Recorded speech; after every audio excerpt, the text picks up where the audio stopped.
Time's up, Admiral. Here it comes.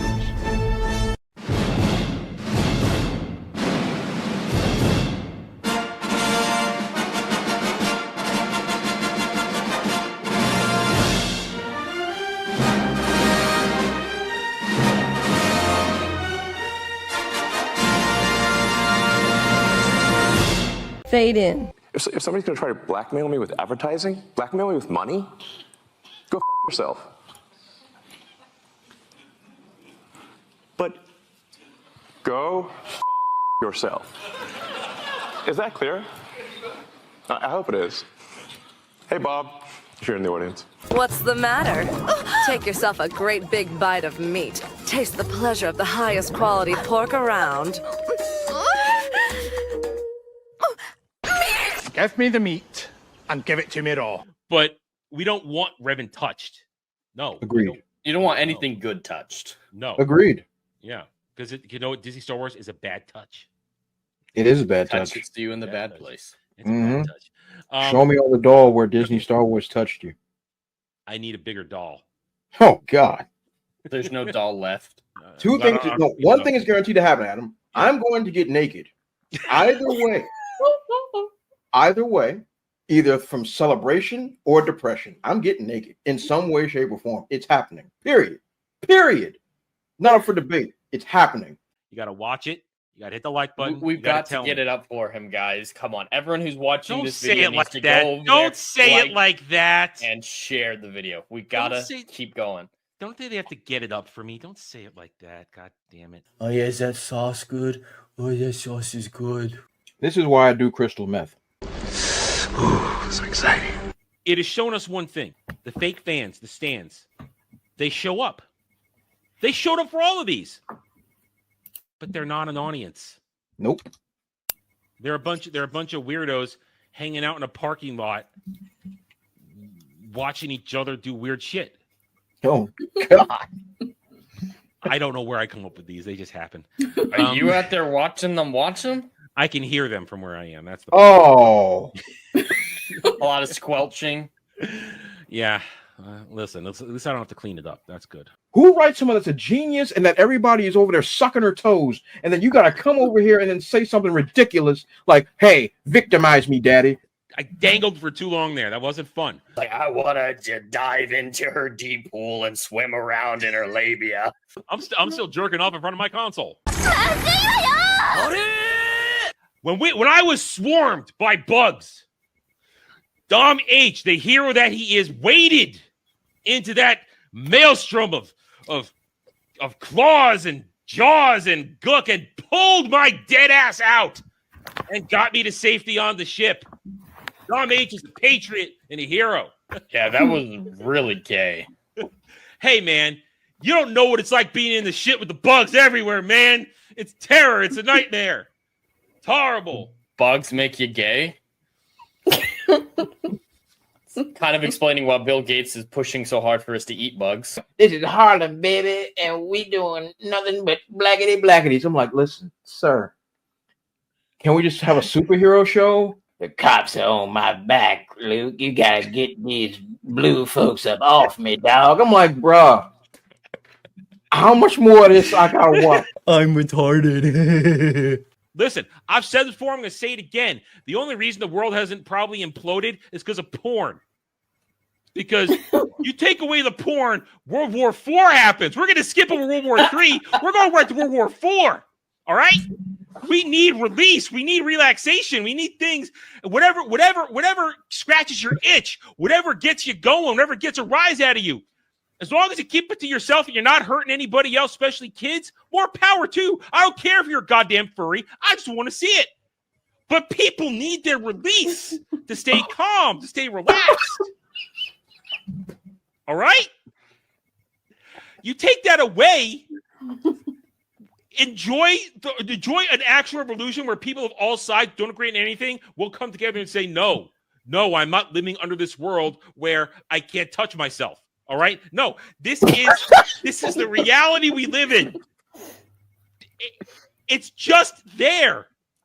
And as long as nobody's getting hurt, everybody's having a good time. Just because you are either a frigid or an erectile dysfunctional is not a problem that I care about. All right? Game over, man. It's game over. There is nobody of merit there. It's for their new fan base. That's who D23 is for. Everybody who went there knowing they sniff crotch and suck shit. There was high top fade, Dre. There's been so many over the years. Cornrows, all of them. Just let your soul go. Just let it shine through. Just let your soul go, baby. Feeling oh so silky smooth. And these tool bags wouldn't know quality if it walked up and motorboated them. Because, you're going to motorboat quality. Wait, what? Quality boobs. You want to motorboat quality boobs. There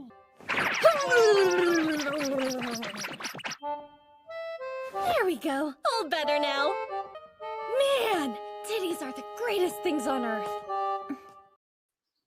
Hail and howdy, everybody. Welcome to Roundtable episode 170. 30 weeks, and we crossed 200. Damn.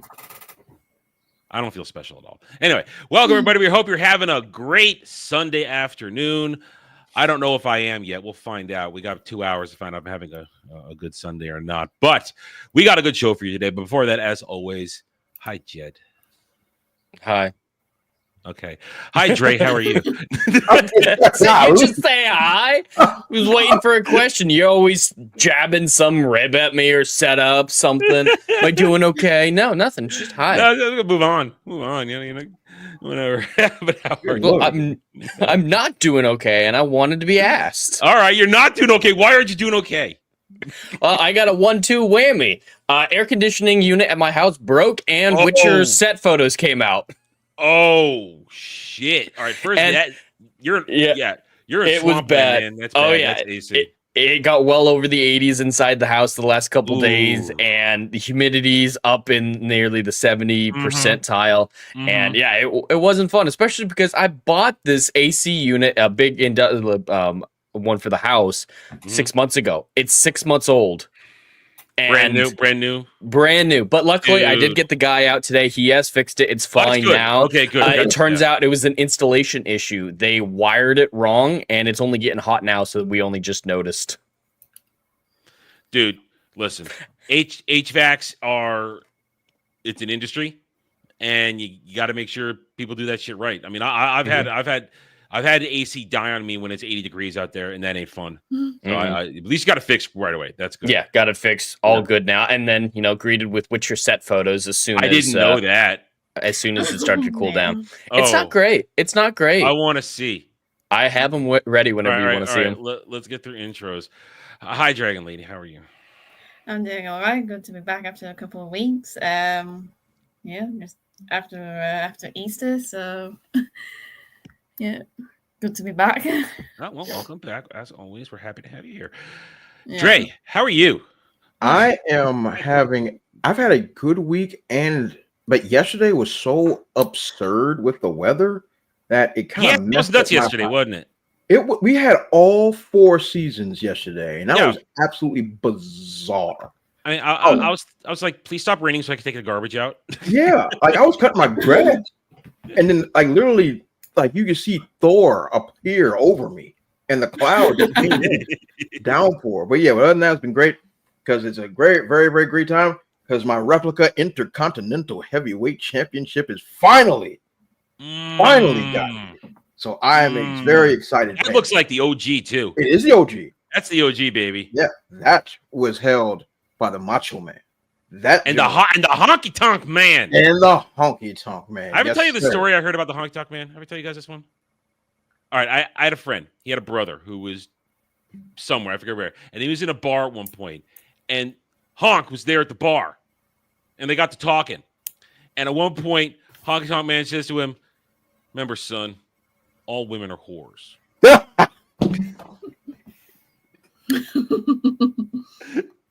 Honky tonk man. He's a honky tonk man.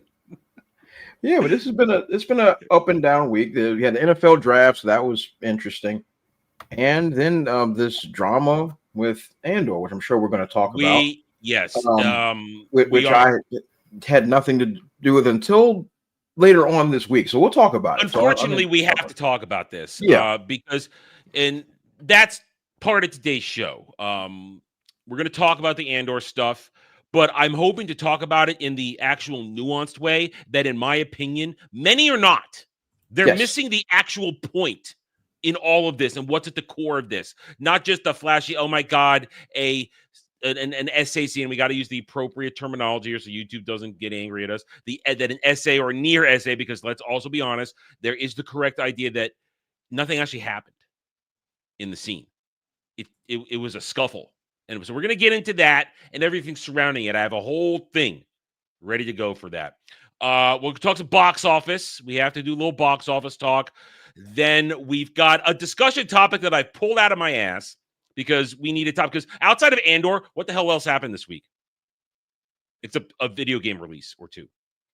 And I don't care about Oblivion. And I already talked about that on Metal Mondays last week. So no point. So we're going to talk about Rotten Tomatoes and concerning all these crap television shows and why it's worthless and why do we even care, and how stands, fake fans, and shills essentially try and use it to prop up their propaganda. We'll talk about that. And we got a couple of things that are nice and fillery-ish, warm-up stuff that will make a couple people cringe and cry and this and that. But before we get started, I do want to do this. Hail and howdy to everybody in the chat, because you guys are all here right away now. Free gifties. There you go. Free gifties. Welcome to being a member right here on my channel. You do get the access to all my old gaming streams that were archived in the membership section. That's dozens of hours of gameplay, just fun and stuff. And in the future, I hope to provide more stuff for you guys. But right now, that's what you get. And you get whatever few emojis I have, because it's me. And what do? I don't know what I'm doing. But hail howdy to the chat. I'm glad you've all joined us today. Hail a goddess. Algrim and Ruben X, my mods here to keep the peace and make sure everything's okay. Going on. Hail Grump, our old buddy Grump. He plays games. He's grumpy. Go follow him. It's a good time. Let's see what else we got here. Well, you guys were chatting before we got started. Look at that. Hell, son of Jockster. Hello. Hell, Dom H. Who is that patriot? You can watch it. Right now, it's going to be up. It's unlisted now, but Dom was there with me and the other boys last night. We were playing some Dark Tide, playing some Starship Troopers. It'll be re-uploaded to the gaming channel later this afternoon. You can check it out there. 4 hours of a good time. So, hail Hussein. Good afternoon, Kale. How are you? And let's see. Hail Static. And anybody else who is just watching and not chatting, we're happy to have you with us here this afternoon. The best thing you can do right now, hit that like button. Talk it up in the chat. Share the links. And enjoy the rest of the show. Okay, so now, Jed, bring up the Witcher stuff. Let's do that. Let's start with that. All right. Well, there is a shit ton of them. It looks like it's from one particular scene that they were filming with his Hansa. For those who don't know the books, in this book, Geralt's traveling around looking for Ciri with a group of friends that he calls his Hansa. And this is where Regis from The Witcher 3's Blood and Wine DLC originated from. Oh, no. I don't know. Hemsworth? Is that Lesser Hemsworth? Yeah, that is the Lesser Hemsworth right there. I don't know what scene these are supposed to be. This seems like a little tiny battle, maybe right after he leaves the Brocculon Forest. But there's a ton of photos here. I just wanted to start here because of his costume. What's that jacket, dude? And what's those pants? We'll get a better look at the jacket later. But look at that. That is like modern day. I don't know what that stuff's called, but it's like pleather, I guess. It's clearly fake. Yeah. They're fucking terrible. And yeah, he still has the shitty medallion. We get a better look of him here. Liam Hemsworth doesn't seem to be having a good time. I'm sure he's not. Would you? I wouldn't. I mean, look at that fucking costume. What is this? This is like 80s goth. He looks so uncomfortable. Poor lad. He looks so uncomfortable. Man, he's got to have swamp bug going on in those pants. There's got to be swamp bug in there. And yeah, she's race swapped. Is that who is that? Is that Dodge Better? Is that who that is? Dodge Better? The one from the end of season 4 was like Dodge Better? She did briefly show up at the end of season 3. Yeah, her name's Milva. She was big in Baptism of Fire, this book that they're adapting for this season. But yeah, she's an uber bitch in the show, what we've seen so far in season 3, and that's That's not Milva at all. That is not her character whatsoever. And this is the one that really makes me sad. Whoa. This is Lawrence Fishburne I was playing going to say, is Regis. that Larry Fishburne? It is. And he's Holy playing Regis the vampire. What is happening? They must have given him a lot of money. Oh, I'm Must sure my have. brother was handsomely compensated. I was like, is that Larry Fishburne? Holy shit. Yeah, and Morpheus, what he are you needs to be doing? a lot in this season. This is Regis's biggest book. And then Yaskier still being gay as shit. Well, this is, and you're gonna make me watch this, aren't you? Probably. But does this look like a big budget fantasy show? Like, No. this looks like a stage No. production. This is a student film. Like, if this were a bunch of Yeah. 20-year-olds making a fan film of The Witcher, I'd be like, wow, you guys have a decent budget. Great job. You even built a little bit of a set. But this is Netflix we're talking about, where they're probably spent probably $1 billion in total on this show. It's ridiculous. Netflix has all the goddamn money right now outside of Amazon. They can afford to like provide a good production value here. I don't know how well you guys can see that, but his eyes in that picture. I have to open this up in a new tab. Let's see it. Let's see it. I want to. Oh, he looks dead inside. Yeah. Somebody. That man's seen things. Yeah, his butthole's probably seen things too. Oh, God. I don't, man. You know, sometimes just don't take the paycheck. Just say no. I'm not going to do this. Unfortunately, does he have anything else going on? He hasn't really been relevant since the end of the Hunger I don't know. Games. Maybe he could just borrow money from his brother. His brother's got plenty of money. I don't know, dude. That poor man. Blink twice if you're in trouble. Does he have any eyebrow? Where are his eyebrows? I can't see him. They were most likely there, but yeah, this is definitely a downgrade in my opinion. Henry Cavill, I don't think is great casting. It's okay casting, and his Cavill dedication. tried. He did try, and like his dedication won me over. Like I think he could have done a great job. I more have a problem with his look than his performance. Besides, the direction that poisoned his performance. But this is still a major downgrade. It is, and listen, no, I don't want to be too mean to Liam Hemsworth, but I say this with all care, he is the lesser Hemsworth. Yeah, he's not the least Hemsworth though. There's still Luke running around. Yes, there's lesser Hemsworth and forgotten Hemsworth, but you know, his brother Chris, he is the man, and in that family, and all the other ones are just there.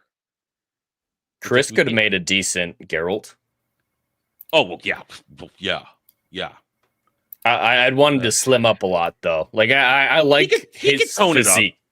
I like Liam's physique better than I liked Henry's physique. He's not supposed to be a roided out guy. He's living on the road, so he should be very lean, very muscular, but he doesn't more get to lean eat a than lot anything. sometimes. Yeah. I mean, a lot of the short stories start with him saying, "I'm starving. I need money." When is this coming out? I don't think we have an exact release date yet, but Probably fall.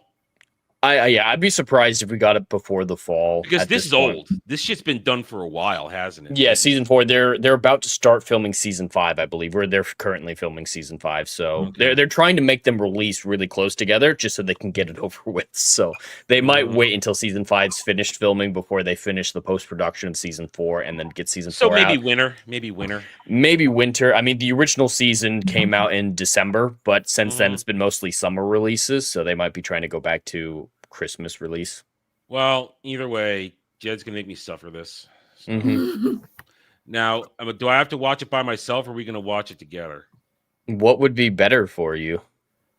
Having Dermy commenting along the way? Well, I mean, do you want me to have live reaction to horrible shit, or do you want me to know it's coming? That's the question. We'll do both. We'll do what we did last time. Yeah, I mean, it's your show, so you get to decide how I get to perform. Oh, Lord. I'm going to take all chances to torture you. All right, you. You know what? You just did that to me, so I'm going to do this to you. All right? I knew you had something to torture me with, so yeah, fair's fair. Are you ready for Alien Earth, Jed?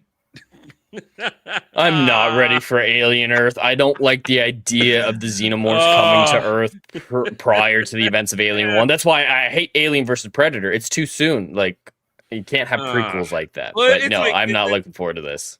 I mean, you ready for this? So we're not going to watch the teaser because it's just 30 seconds, and I don't know. And there's nothing in it. There's nothing in it, yeah. But here's the official plot synopsis for the series, which is set in the year 2120 and premieres this summer on FX and Hulu. When a mysterious space vessel crash lands on Earth, a young woman and a ragtag group of tactical soldiers make a fateful discovery that puts them face to face with the planet's greatest threat in the sci-fi horror series Alien Earth. As members of the crash recovery crew search for survivors among the wreckage, they encounter mysterious predatory life forms more terrifying than they could have ever imagined. With this new threat unlocked, the search crew must fight for survival, and what they choose to do with this discovery could change planet Earth as they know it. And blah blah blah. Blah. Now, here's the thing: if there isn't a queen on board or a face hugger that can make a queen, this isn't a big deal because eventually they will kill the bugs. Yeah, it's one xenomorph let loose on the planet Earth. We have big weapons on Earth. Just nuke them if worse comes to worse. But yeah, the xenomorphs always supposed to be like Alien 1 did it perfectly. I hate the Queen, by the way. I hate what Alien 2 did to the reproductive cycle. But yeah, just those tight confines, the ability for stealth, despite how large the creature was. It's always supposed to have been these tight confined spaces where you don't have the means to really counter its abilities. Let loose on Earth versus the world's military. Yeah, it's going to live a few days, maybe. Yeah, it's just, even if there's some face huggers there, unless one, and I know you don't like it, but it is the lore, unless one can gestate into a queen, and then the queen needs time to lay eggs and create a new army, this is not a threat to Earth. Because even if we let's say it's 2025 and a xenomorph is right here, conventional modern day 2025 weapons could kill a xenomorph. A projectile bullet will pierce xenomorph hide, will pierce the exoskeleton. It'll do it. Now, the acid splash, deal with that and stuff. But xenomorphs are not indestructible. No, they're vastly intelligent for the type of creature that they are, and they're very stealthy, and they like to break people off into individuals. That's what we saw in the first Alien film, is it was picking people off by the ones until it had to do Parker and What's-Her-Bucket together, but obviously that was an easy situation for it. But yeah, it uses stealth. It uses tactics. It's not going to be able to stand up against a modern military. Yeah, a couple of xenomorphs. I mean, you need a full-on hive to cause that would be a legitimate threat, as you see in Alien 2. Yeah. But yeah, I'm tired of alien stuff happening in the near future. Like, make it so far in the past that the continuity isn't a problem. Like, this is so recent to the event, or so close to the events of Alien 1, that the Nostromo's crew should be aware of alien presence. This is not something that you'd be able to hide. A crashed alien spaceship, the whole world's going to know about it in an environment like this where they have such advanced technology. But if you have crashed alien spaceship in Viking Norway, that story would get made into mythology and then forgotten. And that would be a really interesting one, because Viking weapons wouldn't be super effective against an alien. Yeah. That's what you should be doing if you're coming to Earth. Yeah. I mean, and I know you don't like it, but I do like the lore that the Predators, the Yautja, that they seeded the galaxy with xenomorphs to create better prey. I love that. I think that's fun. It's exciting. It's because the xenomorphs are the ultimate adaptive life form, because they can just inhabit. They transform to whatever the local life forms are, and therefore are able to live in the worst constantly. So this is I don't think this is going to do well.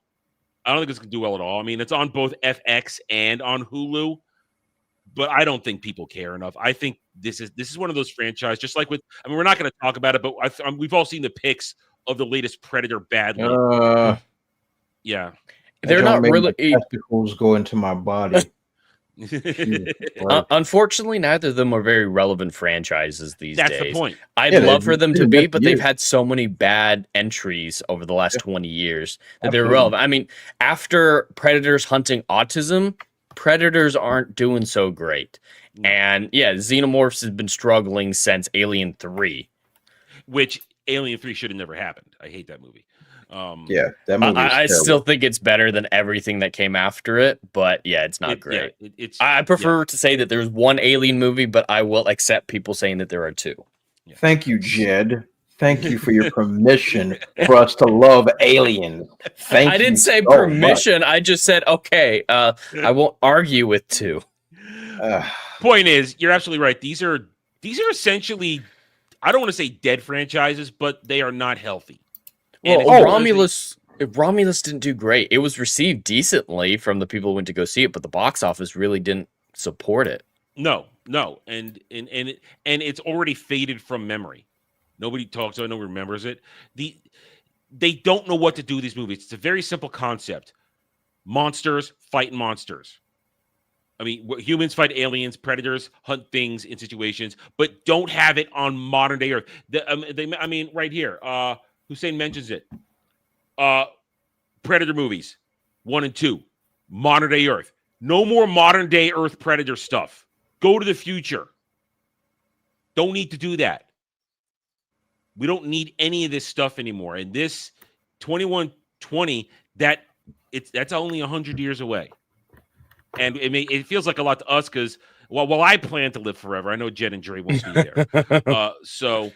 Well, you've definitely got the head start on that. Yeah, listen, I am a fountain of youth. But it's still close enough that it's like, wow, how are we doing this? And which is before the events of the Nostromo. So I don't think it's going to do well. I think it's going to fail miserably. It's just an example of beating a dead horse. Just strangling it, trying to get blood from a stone. There's nothing there. The fan base has been reduced so much that there's no excitement for these things. And it takes fake IGN bullshit to try and generate a conversation like that. So there we go. All right. So speaking of box office, let's do our box office roundup. I know that Jed is going to be happy for this part right here. Minecraft slowing down. It looks like it's going to be closer to my original prediction than my may cross $1 billion. 816 this week. Dramatic slowdown. We go down to the box office right here. Only pulled in 22 million. As opposed to the juggernaut stuff of what we're doing domestically. So, or either way, it's a, well, not 22 million, but only over the weekend. You know what I mean? It's only pulled in another 40-odd million overall. The international has slowed down. Well, actually, international picked up a little bit. International put on about 80, but this thing's been out for a month now, almost. Or just about. It's been about a month, I think, right? Let me see. Released. Yeah, they're 4 weeks in. Yeah. This is the fourth weekend. They got 1, maybe 2 weeks left in it of actual wealth production. Now it made money. Oh, absolutely. It's made about $300 to $400 million in profit. No question. We've already broken it down over and over again how it got there. But at 816, I'm going to say right now that we have this fourth week, it doesn't cross $1 billion. I don't think it has any more legs for that. I'm leaning to agree with you. Last time we talked about it, I was certain that it was going to hit $1 billion just with the momentum that it was having. But with this steep of a drop off, it just barely being above 800 million. It'll get over 900. It'll definitely get over 900 next week. But yeah, I think so. I don't think $1 billion is in the cards for it, which I'm so grateful for. I mean, with it needs 74 million to get to 900. I think between domestic and international, before it's all said and done, there's another $74 million out there probably. But I don't think there's another $174 million to limp into $1 billion. But it doesn't matter, does it? It's getting a sequel. It's done with it. It's done what you do. It's created a whole new meme culture. It's created a whole new zeitgeist angle. And I'm going to pose this to you now. ends up 900 to between 900 and a billion. Do you think the sequel, which will learn all the wrong lessons, I think, from this movie and its reception, do you think it has the same impact and splash that this one did?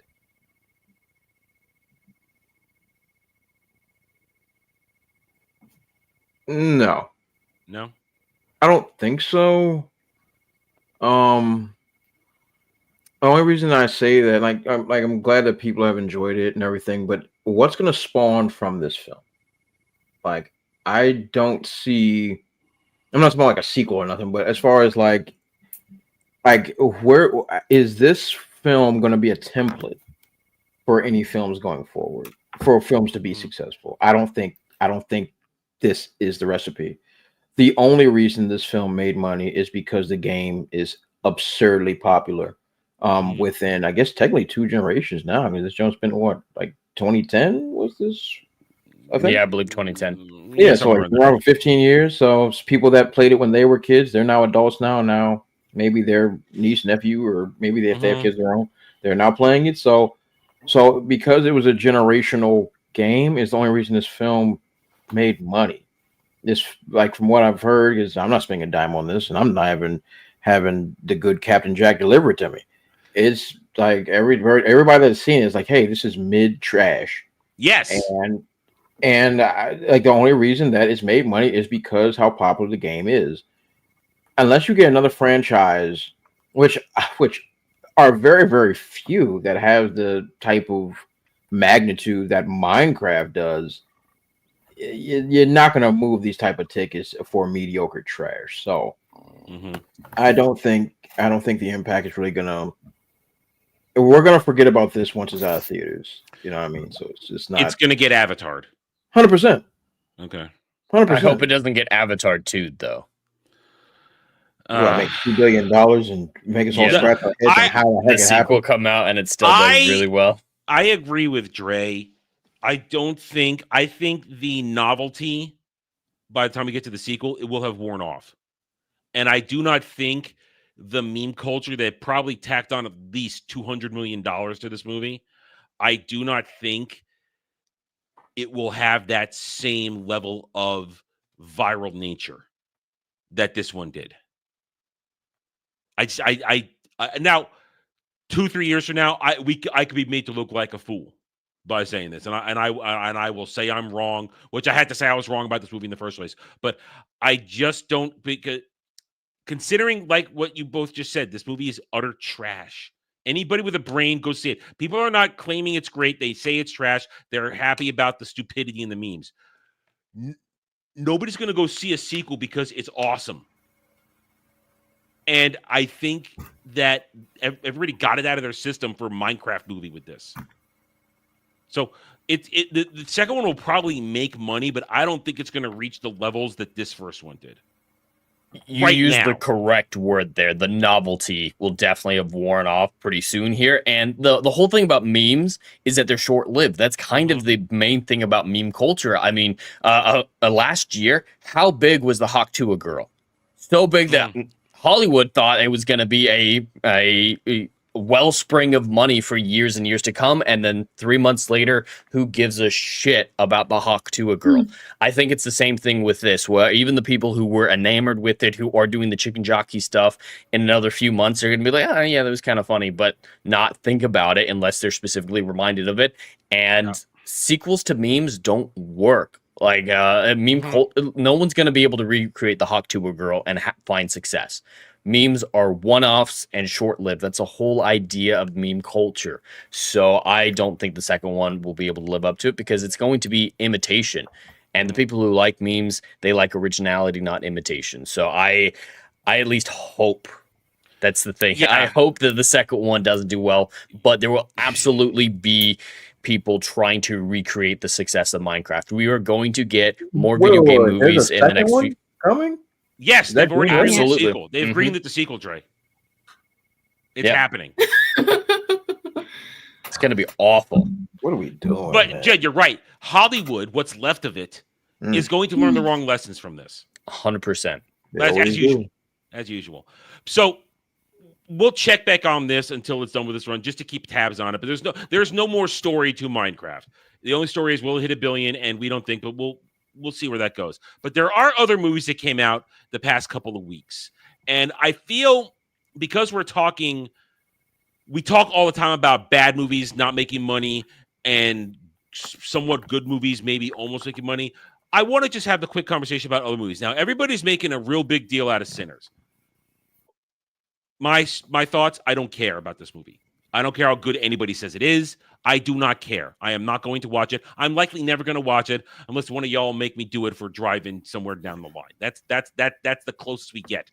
So, but point is, people are liking vampires in the South, and black dudes killing vampires with Tommy guns. So great, have a good time. Now, it's had a pretty good apparently run domestically. Its budget, $90 million budget, $122 million in 2 weeks. With the past couple weeks, an insane hold week to week. Oh my God. That's insane. Yeah, 6% domestically. Globally, I think it's at 27%.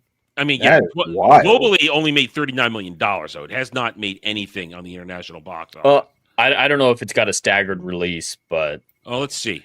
No, it's out. It's out. It's out everywhere that matters, except China. But we know why. Listen. Even if there was no tariff war going on, Dre, they ain't interested in. Ain't no way. They ain't about to see no coloreds doing nothing for the entire film. No, entire film.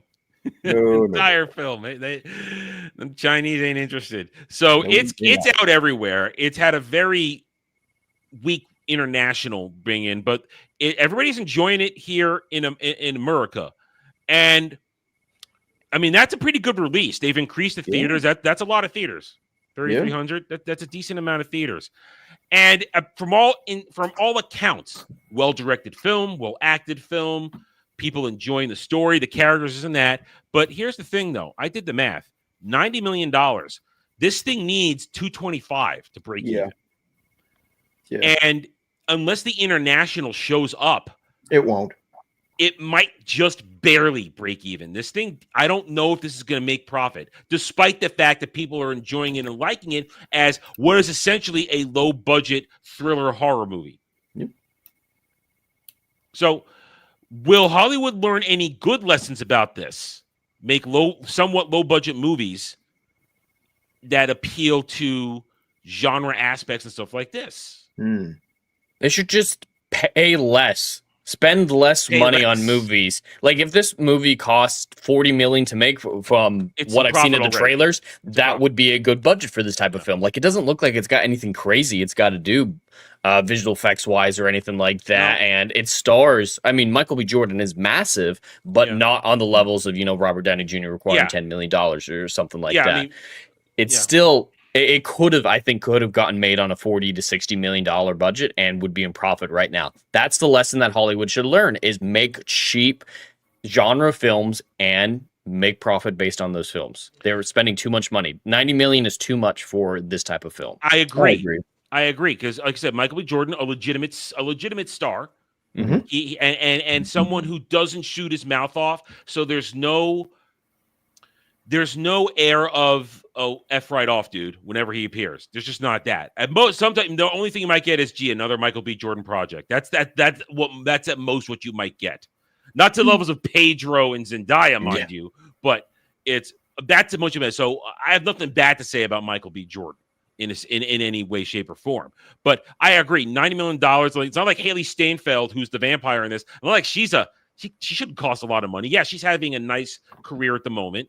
And she's getting hotter apparently, but she's a decent actress. And she's a decent actress, and she also doesn't create controversy either. Even when she was in the MCU, she didn't create controversy. She didn't shit all over other characters, even though people despise her character. She didn't shit all over other characters, legacy characters, in her moments of interview. So this thing should have been made for less. Agree with you, and. For what is essentially a good movie is being received well, it might not make money. Or it might make enough, as we say around here, to buy a cup of coffee and a sandwich. So that's that. So now another one.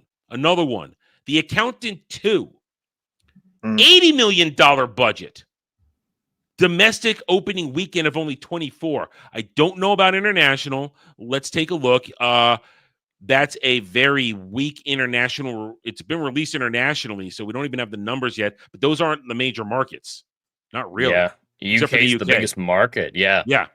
I've heard a lot of people excited for this film because the first one was popular. I saw it. I thought it was fine. I think the autism was a little too over the top. And from what I've heard, they play it down in this one. So I thought it would do decently well. 80 million is still a little too high, but at least it's an action film. So it's warranted with these type of special effects and multiple big stars in it. So or bigger stars. Ben Affleck probably cost more than Michael B. Jordan. Yeah, and everybody likes what's his name, Bernthal. John Bernthal. Yeah, everybody likes Bernthal. Yeah. So I mean, but a $24 million opening weekend on something that needs about $200 million to break even, and what looks like a very weak international release. Another movie that will be seemingly received well, but will likely barely break even, if at all. And I think, Jed, you brought up the perfect point in this. These movies should not cost as much as they are for what they're delivering. Mm-hmm. And it's a shame because it seems that on some level, I know the chat is replying to this saying Hollywood's not going to learn a lesson. Somebody on some of these studios are learning the lesson. Let's not make $200 million movies. Excuse me. Let's not do that. Let's not spend so much money on giant casts. Let's not worry about CGI. Let's do practical, cheap effects. Yeah, it's progress. We're still not to where they should be, but an $80 million action film budget is a lot better than I would have expected. I figured it'd be closer to 150 with the modern day trends. Yeah. So this, I don't want to say, and Dre, you'll appreciate. I don't want to have hope in this. You'll appreciate me saying that. I don't want to have hope, but not the H word. But also, I'm kind of done with modern movies. I'm kind of done. Join me. Let's be honest. I've been done. Everybody wants to watch all these new things, this, that. People constantly talk about, I'm going to go see this. I don't want to see any of this stuff. Only thing that would make me do it is if I had a girlfriend to make me go see this shit. She wants to go see a movie. That is it. And I do not have that leverage, that pressure. So I have no interest in any of this dog shit. Not even, as Dre said, to go to the beach or Captain Jack might be hauling up on shore. I don't care. I don't want to waste my time. The shit I do watch, I watch for work because that's the deal. I watch the horrible shit so you guys don't have to. That's what I watch, and I don't do it for pleasure. I do it for pain and suffering and your entertainment. So this is this is a sign, but it's not going to bring me back. I didn't watch the first Accountant. I'm not interested in this movie. I don't care about Sinners, and we see the most anticipated movies coming up here. A lot of these are trash. The one thing that I would watch would be the final Mission Impossible movie, but I'm not even going to go to the movies for that. I'm going to wait. And, that's the one movie I'm looking forward to. And that's announced, let alone coming out soon. And that one's already tracking horribly from what I hear. Its budget is going to be insane. Yes. Yeah, that's going to be really high. So, but in the end, it doesn't matter because it's the end of the franchise. It's done. Mm-hmm. So it does. So when it comes out, there's no story about what it makes because it's over. It all will matter is if it's a good movie, and it will likely be a good movie because let's be honest again. Tom Cruise still makes good movies. He knows what still he's cares. Doing. Still gives a damn. And now, of course, I when this one comes out and when it's be seen, I will then, of course, be pressured by family to say, buy the whole series, please. Get it on box set, and that's what I will do. If the final one sticks the landing, I'll get the entire series on box set. I'll do it when they release that. I'll do it because it'll be worthy of the shelf. But that's it. Everything else here is trash. Thunderbolts, tracking horribly. And even though we had this week, we're not really going to spend any time talking about it. The week of shills going, greatest movie ever. MCU getting back to its ground level dark roots. No, this movie's going to do shit next week. It comes out on Friday. It's going to do shit. And we're going to point and laugh next week. I'm not, and for anybody else don't know why I'm not watching this one. I got one MCU movie left in me this year, and that's reserved for Baby Steps, which is the important one that will bomb. You don't want to watch a movie about a team that just makes fun of their team name the whole time? That doesn't interest you? Because that seems to be half the marketing is just them saying Thunderbolts is the dumb name or and making fighting fun of about it. And making fun of each other. Like, oh, you were Captain America for 2 seconds. Listen. He's a better Captain America for those 2 seconds. Yes. He's the only one who did anything heroic in that nothing wrong. show. He did nothing wrong. Did nothing wrong. So we got all this stuff, but then here's the capper, which is going to now branch us into our first major topic of the day. This was the re-release this week, Revenge of this. Now, why they released it a month before its original release date on May 20th, I don't understand this. Well, it's going to be in for 2 weeks, I thought, and so it's for May the 4th. Yeah, but its original release date was May 20th, I believe. Disney wants to make May the 4th the big Star Wars day, so they don't care how close the real stuff is if they can make it May the 4th. And that's so freaking stupid. If you're going to re-release it on its original release week. I know May 20th might not be a Friday, but release it in that week. Yeah, don't do at least that weekend. May the 4th with you. So Revenge of the Sith re-released, and if you went and saw it for the first time in theaters, good for you. I already did that. And I wouldn't do it now, not just because I've already seen it, but because remember, you just gave Disney $25 million of profit because they didn't have to spend anything to put this out. Because the Darth Vader cup and the popcorn box, yeah, that was made by Chinese kids in a sweatshop for like less than a penny an hour. Okay, that didn't cost them anything. So you just gave Disney $25 million. But it's proving a point in the sense that people want real Star Wars. You put out real Star Wars, people are going to show up. And they're going to be happy and hungry for it because, say what you will, the prequels are still real Star Wars. Revenge of the Sith, the best of the prequel trilogy. And still a fun time overall. So what we have here is this is cheap too. I call this a cheap thing to do. Just putting it out there to try and pretend that, and I say this not calling it the real thing, Star Wars is a healthy brand. No, Disney Star Wars is doing terrible because what they have out now, and I say this all the time, Disney Star Wars is fan fiction trash. Oh, yeah. Bad fan fiction trash. And in itself, it's got varying levels of trash.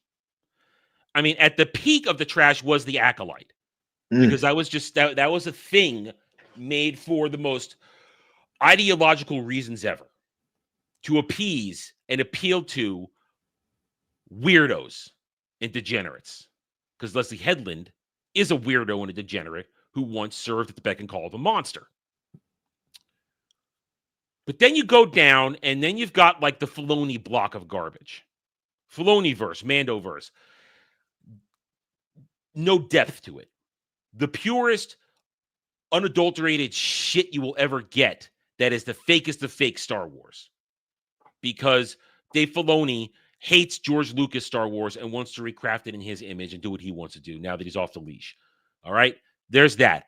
And then in between, you have other shit like the High Republic. You've got the bad Vader comics. You got all that kind of shit that they try to throw out there that nobody cares about. Video games would be nothing. And then you've got the childish shit, which is, as I keep saying, is a cover for PDF file stuff with Skeleton Crew. Oh, yeah. Oh, man. I will make that argument every time. People saying it's a harmless kids show. That means you didn't really watch it. You didn't take a look close. You glanced over it. You didn't review it. You didn't take the time. And I said to every single person, even in our sphere, that said, "Oh, it's all right. It's fine." No, it wasn't. It was filled with PDF bullshit. That was right there in front of you if you chose to pay attention. And I'm not saying you didn't choose to pay attention. My point is lots of people didn't take the time to care because they just signed it off. Oh, kids show, let it be. It's probably harmless. Wasn't. I made my case. The videos and streams are out there. We're not going to waste time with that. But then there's what the section of the stand base want to call mature Star Wars. Mature Star Wars. The best Star Wars nobody's watching. That would be Andor. Andor Season 1. Boring. Lame. Not Star Wars in any way, shape, or form, because as I say every time this comes up, you take out every element of Star Wars in it, and it still works as mid-tier, basic bitch science fiction. But now we get to Andor Season 2. Andor Season 2. It dropped last week with the beginning of its release schedule, which we have covered for the next 4 weeks. Now, remaining 3 weeks, they release 3 episodes a week for a movie experience, so that you can engage in the year that they have to deal with all this stuff leading up to so Rogue pretentious. One. And to me, it's because they just wanted to get it out as quickly as possible. Imagine, with what we're about to talk about, imagine if they had stretched out this first part for 3 weeks. Imagine. It wouldn't go away as quickly as it's about to. But I thought the only discussion of Andor I was going to have to do, since I am not reviewing it, no point in it. It's already a canceled show. They shrunk it from 5 seasons to 2. It's already canceled. It's done. There's no point in trying to shine a light on something that's already over. I don't want to waste my time. I don't want to fight with the fake fans and stands, or even people in our sphere who say, it's all right. It's okay. It's passable Star Wars. No, Disney Star Wars is not a la carte. You cannot pick and choose. All roads lead to Jake Skywalker in the sequel trilogy. It's all garbage. So I wasn't going to talk about this except for ratings. That was it. Ratings, that was it. And it was going to be a partial discussion because, as I say all the time, when the Nielsen's come out, it's going to take into account the previous season watch minutes, because people rewatch it, or will Sama give it a good snapshot. That would kind of be it. And then I'd let it go and I'd shit on it and move on and get ready for the next horrible show they're going to drop. But no, we had actual controversy this week. I believe Wednesday, late Tuesday. I think they drop on Tuesdays, right? Drops on Tuesdays. Yeah, I think so. Late Tuesday night, I found this article right here. The article that alerted to those of us who were not watching it that something was going on.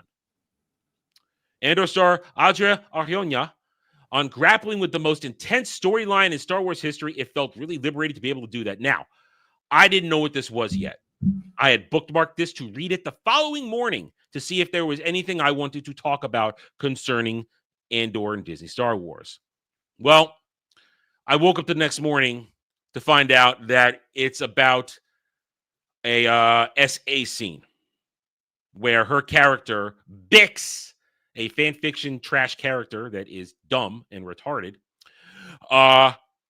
was nearly assaulted by an Imperial officer within a scenario about illegal immigration. Now, as all of us here know, the day after, Wednesday, last week, the internet blew up. Social media blew up talking about, oh my God, there was this scene that happened in Disney Star Wars. Oh my God, they did this. On our side, a lot of pearl clutching, and I will say this, a lot of pearl clutching. Oh my God, this isn't Star Wars. Overreactions. And I purposefully spent the entire day watching everything thinking, am I going to do this? Am I going to talk about this today? And then Tony Gilroy makes comments, which we're going to go over, and other comments, and I thought, you know what? I'm not going to say anything. I'm going to wait till Sunday. I know it's rough. I'm going to miss any sort of algorithmic traction, this and that, because I wanted Jed and Dre here to be my checks and balance in case I was off the rails in my thoughts. I wanted you guys to keep me grounded. And then the week went on, and I cooled down from the same emotional reaction a lot of people had, and I learned what the scene was. Now, do you guys know what actually happened in the scene? Yes, I've seen most of the scene, at least. I've seen a lot of the real footage. Okay, Dre, you know goes on the actual scene. Okay, all right. So, long story short, the event everybody is crying about doesn't actually happen. Yeah, it's an attempted, which turns into a scuffle, where the said character Bix goes, he tried to me. That is the beginning of what I think the real story is. There's been a lot of commentary the past 4 days of this is a nothing burger. It's nothing. We're calling in the wambulance for all this shit to cry about. And on half of that is correct. The actual crying over the scene itself is nothing. Nothing happened, so there's nothing really to cry over. And the other half is, as I mentioned in my actual video that I made on Thursday, talking about what we're going to get into now, at least the beginning of it. A lot of horrible shits. A lot of horrible shit happens in Star Wars. I mean, murder, drug abuse, near Minecrafting. Luke himself, here, I'll go here. Luke himself, in this book right here, Crystal Star. Luke Skywalker himself almost does willing Minecraft because of the events of the previous 3 books. Of course, you didn't know it at the time why he did it, because it was a crazy release order. But this is the epilogue to what some people call the Callista trilogy. Barbara Hamlin and Kevin G. Anderson writing 3 books. So that kind of horrible shit happens, and you want to talk about refugee situation. I mean, we're going to get into that. They think they're brilliant. The entire New Jedi Order arc, talk about galactic-wide refugees and what the Yuuzhan Vong did to the galaxy. Man. That's a real refugee story of what's going on. So there's another story. There's that conversation. So people crying that this type of thing shouldn't happen in Star Wars. And I again remark, New Hope, Act 1, Owen and Bru Lars, smoking skeletons on screen. George had no problem showing horrible imagery, but then, whether it's the 6 movies, the EU, some comics, I mean, Dre, Legacy Comics, Kate Skywalker, he's a drug addict. Oh, yes, he is. He's a drug addict. Wait. He's a druggie. All that shit is depicted, but it's done with art and style, and you could both agree with me, without agenda, correct? Yeah, agreed. It's tasteful. Yes. Yes.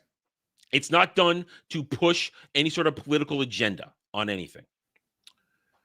So enter Disney Star Wars, though. So the people crying about that, you need to take a step back and understand what you're doing. I know I'm going to give them a slight pass because it's an emotional reaction to Disney Star Wars actually saying he, me. And yes, Dom, we have to be careful saying about these words on YouTube. Very careful. That's why we're saying the word SA instead of the full phrase. Yeah. So, but enter Disney Star Wars. Why do you think they did this scene? I'm going to ask you both this question before I get into it. Why do you think they did this scene amidst an illegal immigration scenario? Now, for me, this is where my problem came in. Everything you said, Adam, 110 trillion% valid. This is not a new scenario. It's not. It's something that we've grappled with, and if you want to reflect real life, whatever, fine, great, whatever. The people that are upset, I understand why they are upset, because some people still think this is Star Wars, and some people still put a pin in that one. Put a pin in that thought. We're gonna go back to that definitely. So, we'll get to that. And there are a lot of people that are from our generation that still hold Star Wars as a sacred cow, and certain things that shouldn't be, that because Star Wars is supposed to be fun, even though it has some darker themes, but there's still certain things that certain people believe that should not be touched in Star Wars, especially things of that type of a graphic nature. Even though nothing was done or whatever, but the idea of it at the same time is enough to send people through the freaking roof. Here's my problem. this is just strictly a political scene. And that's the problem I have. It's not Star Wars. It's not fantasy. It's not any of this. It's literally, we're trying to tell you where we stand on political issues that's happening in our real life. And that's where you lose me immediately. Heck, this is why, first of all, I didn't even watch the whole first season of Andor. I watched the first episode, thought it was boring as sin, and then never turned it on ever again. People tell me that, oh, it's the best of the garbage. Great, wonderful. The fact of the matter is that this is a not politically charged, but strictly a political based show. And I'm not interested in somebody's politics. I'm not interested in telling me what the right answer is when it comes to wherever you sit on the aisle. This whole scene was shot specifically for that type of we're on the right side of history nonsense. I want nothing to do with it. And like what Jay Fraser put in there, anti-ICE, he's 110%. I want nothing to do with that. That's not entertainment. That's not fun. You're not even telling me a story that's anything. I know what happens in real life. You are not the pioneer of trying to show me what happens in reality.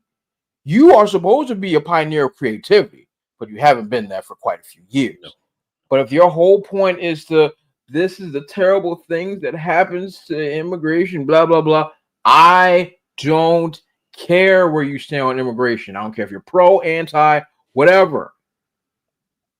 Give me something creative and fun and try to not teach me, but show me a perspective that you may or may not have. You telling me that, oh, these type of people engage in this type of behavior towards people that are less fortunate than them is not moving the needle for me. You're just showing me where you are politically and basically trying to tell us if you're on this side, you are what's the right word? Condoning the behavior of what this imperial officer is doing. And so it's a complete waste of time. And I'm done with the allegories of right leaning, left leaning. Everybody's a Trump allegory and blah blah. Yeah. I'm done with all that crap. Dre, you walked into exactly what I think the real point of this is. This is all about ideology. Yeah. 100%. It's all about politics, ideology, and also writing it for certain people to make them feel right. I mean, Jed, let's read through a couple of these, and I want to pose you a question. But before we get into these, I just want to give my thoughts on that question that you had. Okay. So, yes, it's absolutely ideologically driven, and you were both 100% correct in everything you said about that. For me, though, I couldn't care less about the show. When it was first announced, we know where Andor ends up. We know where he dies. I hate prequels, especially prequels of characters that we already know and telling a story that ultimately doesn't really matter in the end. Yeah. But I'm so apathetic to Star Wars that this episode could have featured Yoda riding on a dildo being wielded by R2-D2, and I would have the same reaction. Just laugh at it. It makes zero difference to me what Disney Star Wars does. I might laugh at it for a couple minutes and then just completely forget about it, ignore it. That's when this first happened. When I heard that this scene existed, I just went, of course it did. And then went about my day. That's how irrelevant Disney Star Wars is to me. That, yeah, I thought of a Yoda and R2-D2 sex scene instead. That's awesome. But I think my biggest problem with the scene that I saw wasn't how the actual essay happened or the attempted essay happened. The framing, I didn't get the I don't know the setup, how relevant it is to plot or anything. I just want to say the writing isn't good. I don't want this character who was just about to be sexually essay. That's where I'm going next. That's my next question for you because I was going to tee it up for just the writing. That line alone, he tried to blank me. That is such a basic. It doesn't fit in Star Wars. That's what doesn't fit in Star Wars because you're right on the point. That's exactly where we're going with this. So you bring that up. So I want to read a couple of these to you. Then I want to ask you a specific question that I posed, and I want your thoughts on it. So right here, I have a selection of Stan reactions to this where they are justifying this stuff, and it speaks to what Dre was just talking about. All they care about is that it's ideologically driven and represents what they see as the real world, and they want it reflected. So right here, Andor dared to go to the darkest places Star Wars could offer. An Imperial officer abusing his untouchable status to an undocumented migrant. They have to say the word undocumented migrant. Good Lord. Sort of an illegal alien. Yeah. God. While his troops are rounding other undocumented citizens. This is the real world seeping into Star Wars storytelling. This is the world we live in. No, it isn't. It's the world you think exists. Now, I'm not saying that attacks and abuse don't happen, but not in the scenario they're painting where illegal immigrants, illegal aliens are crossing the border being attacked by legal officials and are being abused. That's not happening. Yeah, that's not how that works. And I don't want to hear anybody saying this was written before Trump was elected. They wrote it to represent him. And you're an idiot if you think otherwise. Yeah. This is the world we live in, reflected in the galaxy far, far away. This is Star Wars at its most political, its most potent, and most frightening. We've been over that. And this proves my point. They want this to be political because it speaks to them. The next one, and then gentlemen, it shouldn't reflect our world. Let's say hypothetically they are right that this is our world.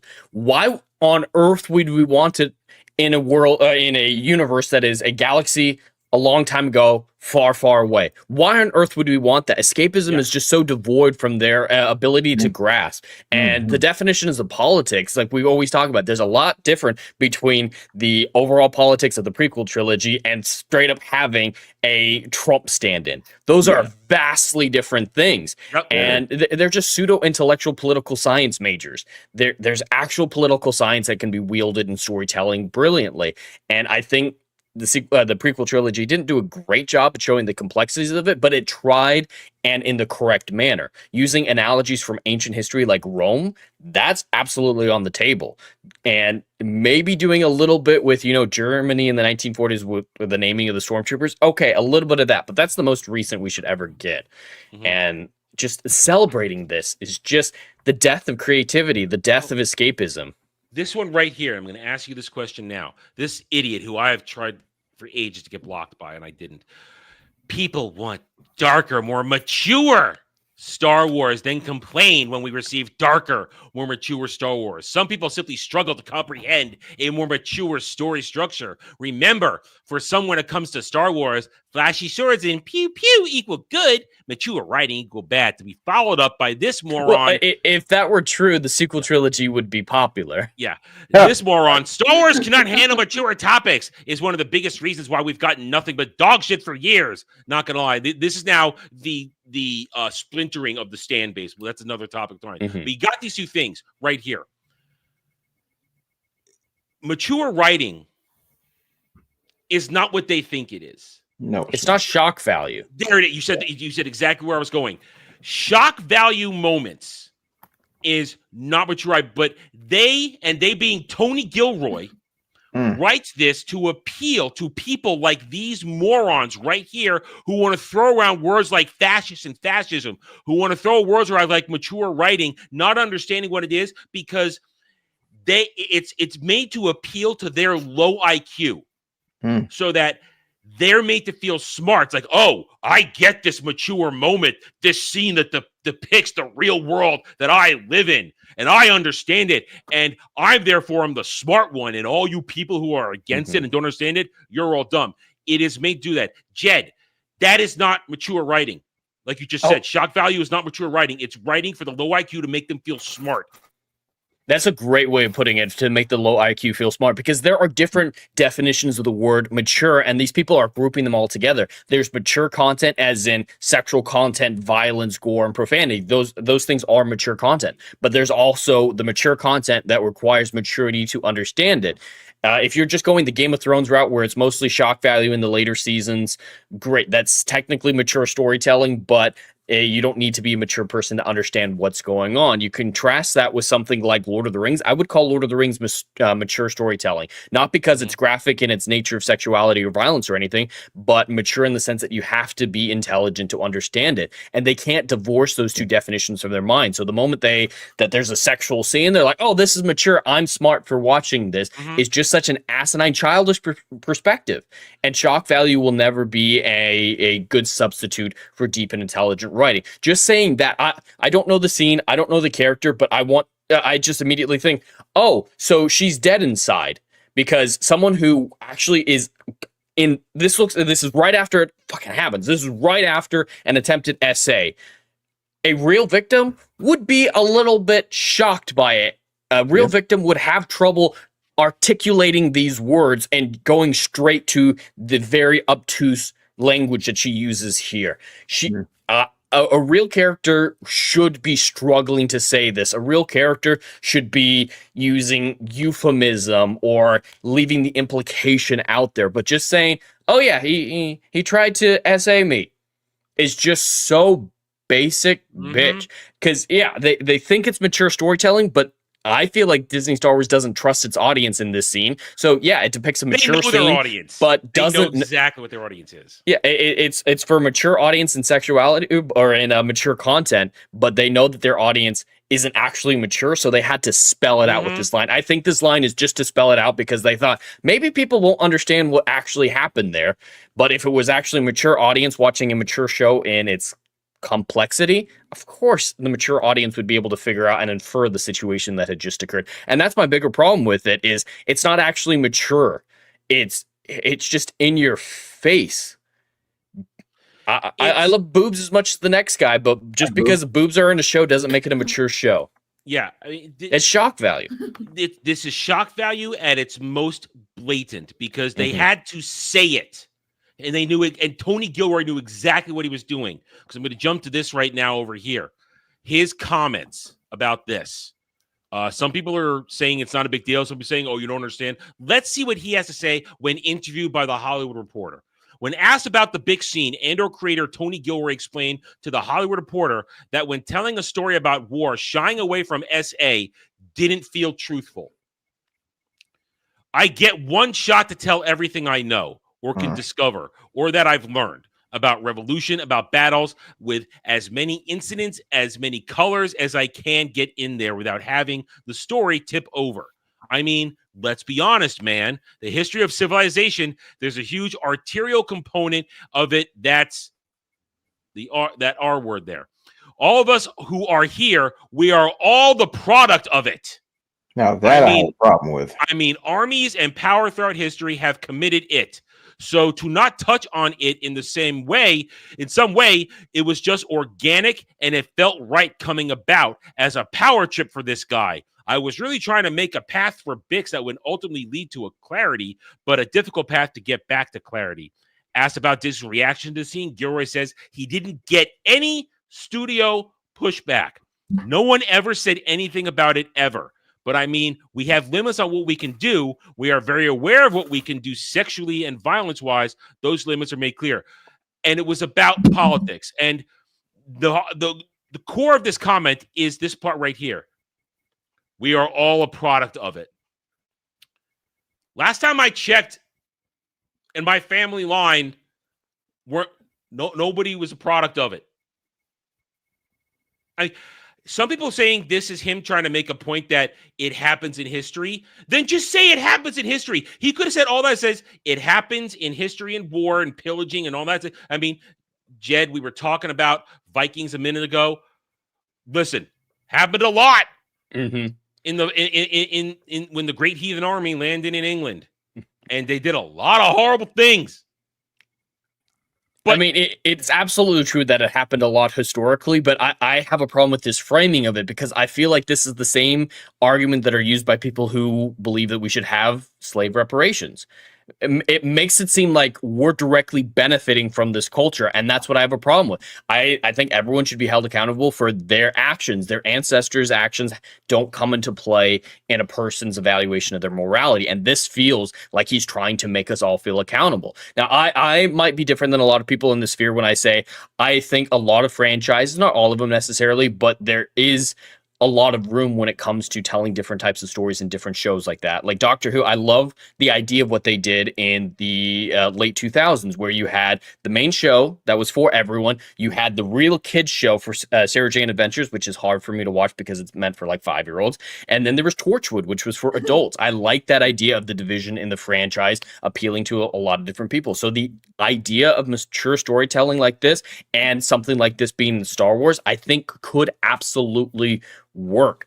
But coming at it from this argument where, oh yeah, we have to teach people that, you know, they're the product of SA, and it feels like he's trying to make us accountable for it. And there's got to be better ways to approach this. And if this is his mentality in an interview, this was his mentality in the writer's room.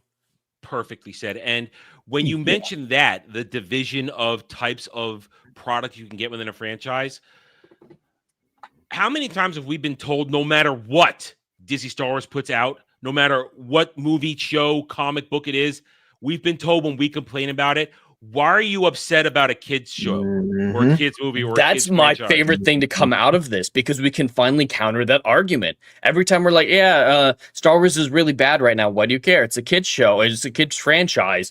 We have this. This is absolutely not appropriate for kids, and the show's not marketed for kids, so like, I mean, no. I still think it's fun, but like the idea that this exists in this franchise, they've null and voided their primary argument against us by celebrating this, and I think that is probably not necessarily a win, but a great thing in our favor, countering Disney Star Wars. So I'm glad the situation worked out like this. There are those out there who are now trying to create the argument, oh, you've got Ahsoka, you've got Skeleton Crew, you've got Young Jedi Knight Adventures, you've got Andor. Look, that's balanced. They're providing entertainment for all levels. But that's not the argument, as you just said, Jet, that they've been making for years whenever we criticize something. No matter what, it's, why are you upset about a kid's show? Nerd, go touch grass. So that argument is now invalidated. They could try and move the goalpost all they want, that, oh, there's different tiers. See, look. No, you don't get to do that. History has proven otherwise.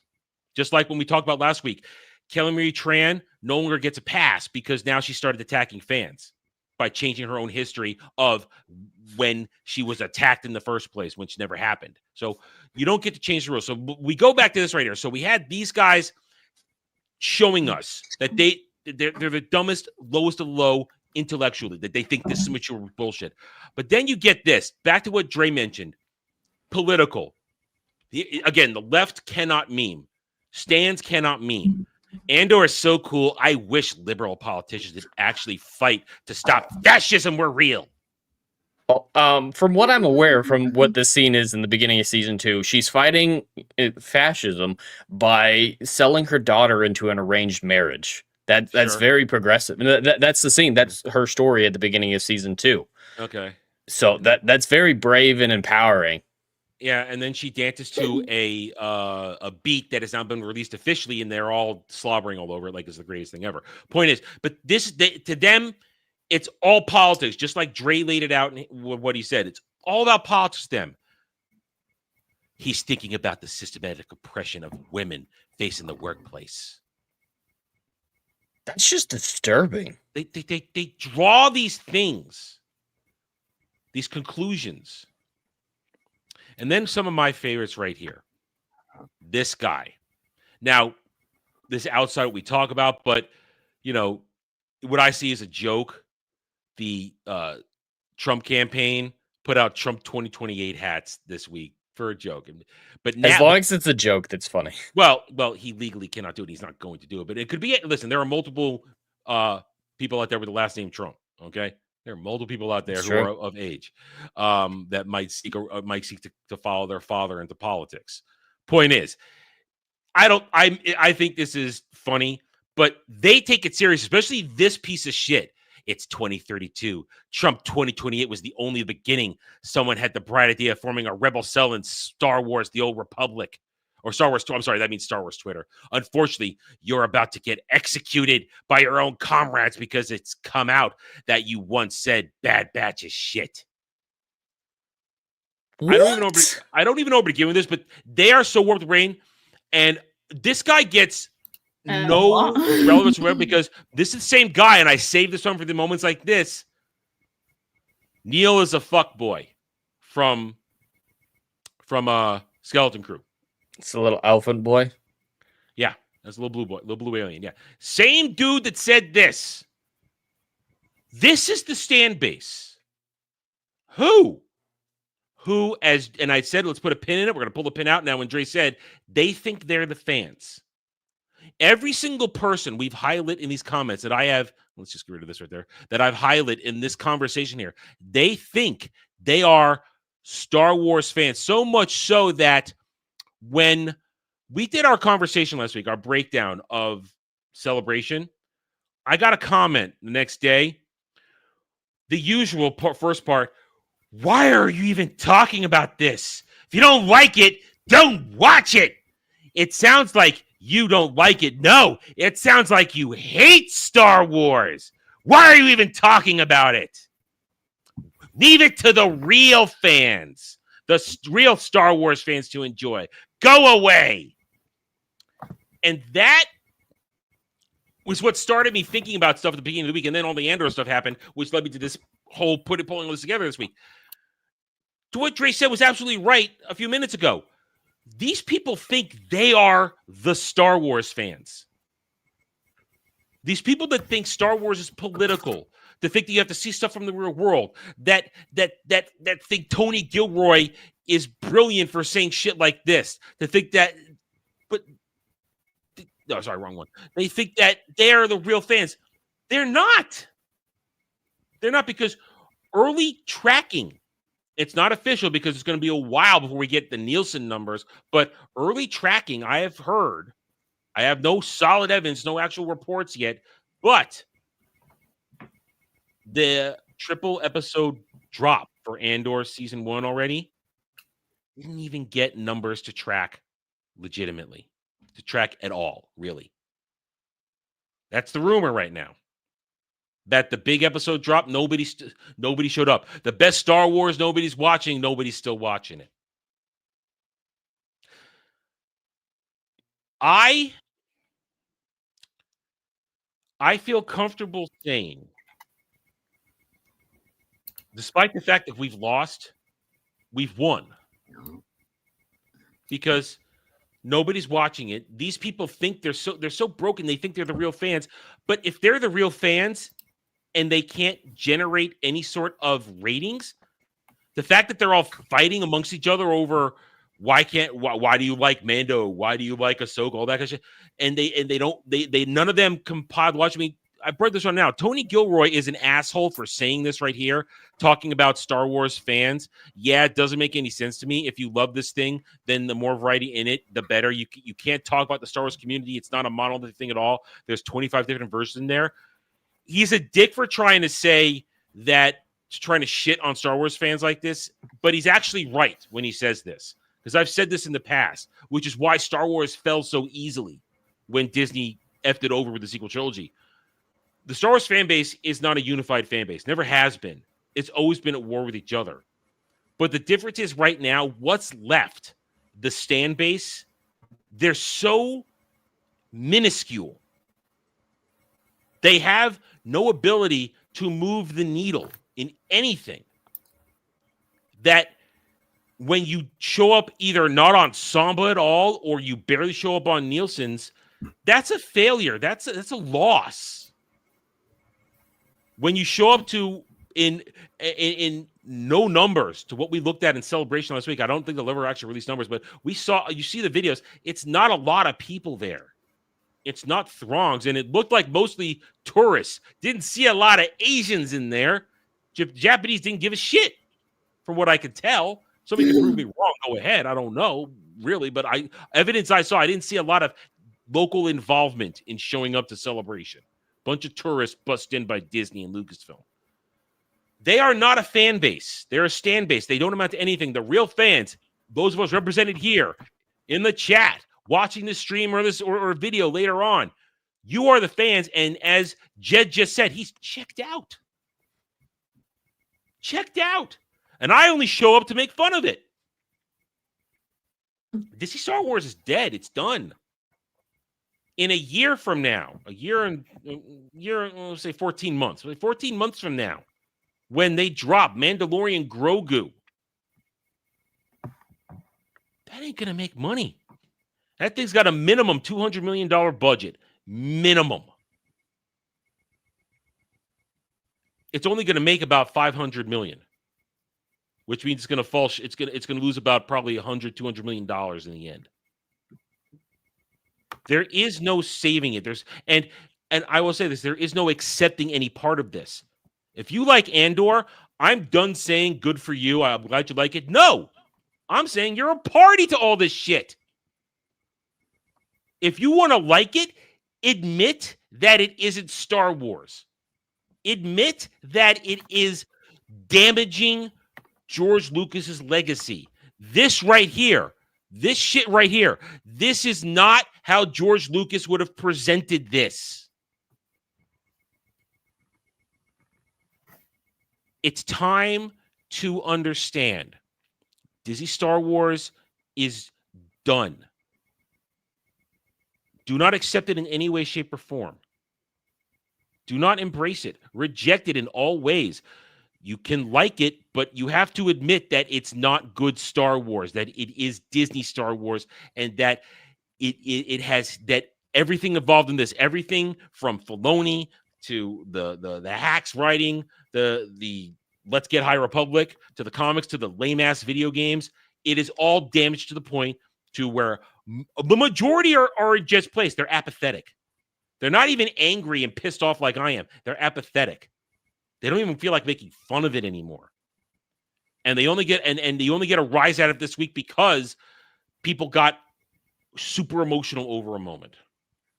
So any final thoughts on this, you guys? Anything? Want to add anything I might have missed? I mean, I think we covered it pretty well. This is just the next stage in the evolution of Disney Star Wars trash. It's just this type of stuff is inevitable, and we better thank any deity that's listening that they actually didn't have anything graphic happen on screen.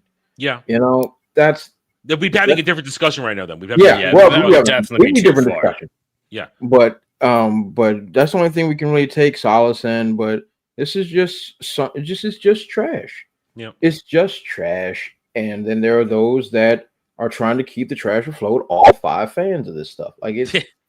It is what it is. Like Star Wars, as we said several times, and Adam, you have been an advocate of, Disney Star Wars is dead. It's been dead a long time, and I'm just looking forward to when one day we can all look back at this when Star Wars is completely gone or whatever, and we can be like, hey man, remember 30, 40 years ago when we had good Star Wars? Like, I guess the only thing we're well, I mean, that's why I was saying we collect, protect, and preserve what came before, so we can share it with the next generation. That this is what Star Wars used to be, and unfortunately, when we get to Crucible, that's it. We're done. I'm sorry. That's all we have. It's over there. We never got anything else. They took it from us, and that's where the meme is. This is what they took from us. That's where it can be applicable. But you're absolutely right. It is done. It's over, and I will never not celebrate and love real Star Wars. But I can, as Dre says, I can let this go. Because even though I hope and I pray that someday somebody with a brain who believed in what George Lucas did, who understood it, can wrest it away from Disney and resuscitate the EU and continue where it would have gone. But I know that's a very, very large pipe dream. Oh, yeah. I'm not. It's not my usual hope joke where I'm hoping and praying thread. No, I'm very realistic about it. But I can keep it in that place, and I'm okay with what I've got. I'm just thankful I didn't burn it all, throw it out when I was at my lowest points. I'm glad I didn't do that. I kept it all so that I still have it. I can still celebrate it, still enjoy it. I mean, I was just talking with Jed about this last night. The DVDs I have for the original trilogy have original theatrical release cuts on them. I can share that anytime up alongside special edition. So I have it all. I'm happy. I'm dandy. And I want to share that with people who still want to celebrate real Star Wars. But we are the real fans. And it's our job to hold on to that memory and share it. Not in a desperate way, but in a, as Dre said, in a fond remembrance. And enjoy it with people who still love it. And people who, I mean, there are still new people coming to the expanded universe all the time. And you just say, here, you enjoy it. Here's how you go about reading it. Here's how you go about getting into it. Have fun with it. And you are now armed with real Star Wars to compare to the garbage that Disney has put out. Because it will eventually go away and fail. There is no saving this. It's done. It's over. And we will be what's left standing. Because the stand base, they're gonna fade away. They're gonna go to someplace else and poison it. Because that's what they do. They think they're fans, but they're not because they don't understand. But and to the whole point of this whole thing, this event, this controversy, and I'm kind of curious what's going to happen next week with the next batch of episodes. I wonder what's going to come out of that. But when it comes to this proves once and for all, these are not fans. This event was about ideologically, politically driven stuff to appeal to a stand base that is built and indoctrinated on agenda-driven storytelling to make them feel relevant, to make them feel special, to make them feel smart, when in fact, they are window-licking droolers. Anything else? Because I'm ready to move on from this. I just want to say, to hasten its demise, I hope Disney keeps going. I hope we get the R2 Yoda sex scene. I hope that they go so far as to have a Babu Frick crawling up in Chewbacca's hairy underside. Like, don't stop here, Disney. You keep going. Make it mature. All right, you want to foster the mature audience. You keep going. I want to see how far you can get away with. That's terrible. That's graphic. You've given a lot of thought to this, haven't you? Just now. Yeah. You wrote a whole fanfic in your head in just a minute. Okay. So real quick, while it was going on, Sam 8000 for $2. The Galaxy would have been better if Thrawn won. Real Thrawn, no. Disney Thrawn, sure, why not?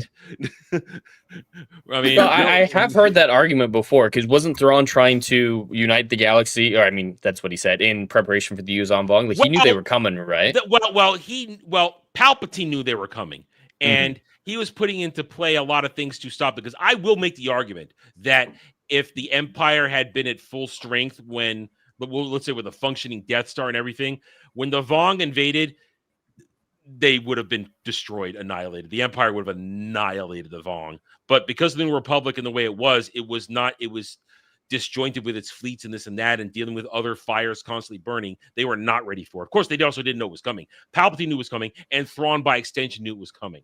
So there is that theory, and it is legitimate, but it still would have been. Now, Thrawn, here's the thing about Thrawn as a character. He's not evil per se. He just is, he believes in the order that Imperial rule brings. And because in Thrawn's military, in Thrawn's world, meritocracy rules. And if you do a good job and keep things in order, everything's going to be fine. And bad people don't get in there. Well, I mean, Thrawn would, all right, I'll follow this up because you're talking about it, Sam. It's your super. I'll follow this up here. Would have been a better emperor. I don't think he would have crowned himself as emperor. He would have been a military dictatorship all the way through. I don't think he ever would have given himself the title of emperor. But Thrawn would have run an orderly stuff, and there still would have been oppression because he does come from you don't know it till later. Thrawn wasn't exiled by the Chiss. He was loaned to them by the Chiss, who took on an imperial sort of role in the uncharted territories, the unknown regions. And Thrawn, the Chiss are a supremely hierarchical society, very rigid in their belief system and laws. So there still would have been oppression. So, but that's a Star Wars discussion for another time. But thank you, Sammy 1000, for the $2. I do love good old fashioned EU stuff. It's great. All right, we got some time left, so we're gonna go this, and this will lead into the Rotten Tomatoes discussion. So I came across this article last night, right before I went to bed. And Jed, is it fair to say that you and I have done extensive work discussing Rings of Power seasons 1 and 2? I would say that's fair. I mean, I wouldn't call it work. I would call it torture, but yes. I mean, I reviewed every episode.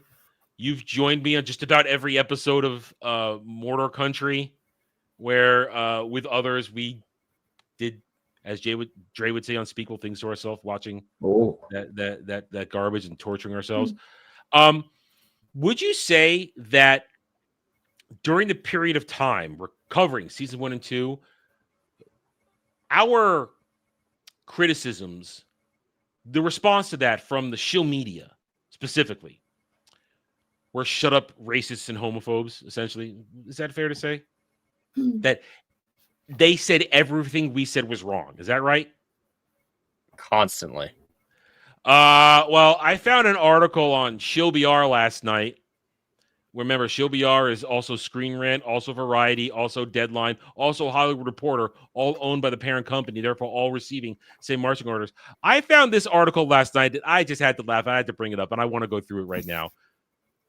10 biggest Lord of the Rings mistakes made by Rings of Power. Oh, wow. What? Oh, so we're coming around? Published last night. I thought it was perfect. Yeah. Jed, are you curious to see what they're going to say here? I'm very curious. I wonder if it's going to be the dumbest shit possible. No. Like, not real criticism. No, it's actually everything we've been saying for years. Number 10. The Harfoots were a fan service attempt gone wrong. They were a mistake in more ways than one. The Harfoots, one of the 3 breeds of hobbits, appear in Rings of Power. Harfoot's inclusion is a slight contradiction to Lord of the Rings lore, as Tolkien never mentioned them having a significant role in the Second Age. It seems Rings of Power included the hobbits for fan service. You don't say! Jed, we said that, didn't we? Yeah, I think we said that when the trailer came out. But yeah, we were just, didn't like that there were black hobbits. That was the real thing. That was we're racist. Apparently, yeah. It's not like we called we called them all like basically replacements for Sam and Frodo all the time and all that kind of stuff. So how do you like so there it is. All right, you can only see the second one. Rings of Power struggles with Middle-earth dialogue. Jed, how often have we criticized the scripts? Yeah, I don't think you needed the word Middle-earth in there. It just struggles with dialogue. It struggles to make characters sound like real human beings, let alone like they belong in this fantasy realm. So yeah, dialogue would be pretty high up there for me is the problem. Tempest within me. Give me the meat and give it to me raw. Can't believe those are real lines. It could be a bit choppy at times, so we don't even need to read it. So how often do we say then get criticized for that? All the time. All right, next. Condensing the timeline beyond recognition. How many times do we say none of this shit happens when it happens, but you just shut up and enjoy it? They're condensing thousands of years worth of history into 2 months. Yeah. So right now, 3 in. It's just shit we've been saying, isn't it? So far, this is all legitimate criticism. Yes, but we were I thought it'd be shit like, they didn't go far enough with diversity or some shit like that. Have they been hiding under a rock or something? No, they're just, with this thing likely canceled after season 3, they're not feeling the pressure to carry the water anymore. That's what it is. All right, number 7. Changing Galadriel's relationship with Gil-galad. Changing it? You mean eliminating it? What's this? Is that your ringtone? Yes, it's Sweet Child of Mine. It's glorious. Okay. I love it. That sounds familiar. It's glorious. It's my universal ringtone. I don't know. Freehold, New Jersey. No. Whatever. We'll deal with that after. Listen, nobody ever calls me. I don't turn my phone off. Nobody calls me. I have no life. Anyway, Galadriel's story in Lord of the Rings: Rings of Power is largely original. Yeah, you don't say. It's Tolkien's works never suggested she was a vengeful warrior who hunted Sauron during the Second Age. Jed! How often do we say that? We were told, shut up, girl power. Well, you don't do that. All right, that's you, you asshole. You asshole. You said no one called you, so I wanted to make you feel loved. See, now you're dead. It's ruining the whole stream. It's over.